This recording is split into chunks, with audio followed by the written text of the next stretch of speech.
Shedon, seorang pejabat teras di sebuah perusahaan minyak di Rusia, Lukoil, ditemukan tidak bernyawa setelah diduga jatuh dari sebuah gedung rumah sakit di Moskow.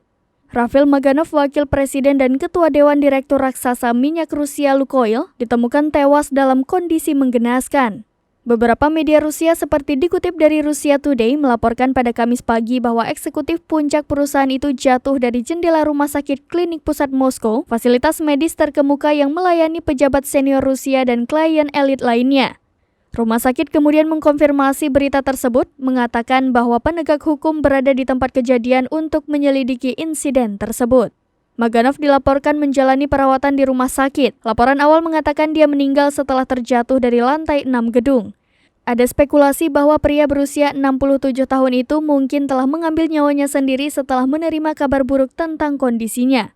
Maganov menghabiskan seluruh karirnya di bisnis minyak. Ia bergabung dengan Lukoil pada tahun 1993 dengan fokus pada isu-isu yang berhubungan dengan eksplorasi, cadangan baru, dan operasi ekstraksi.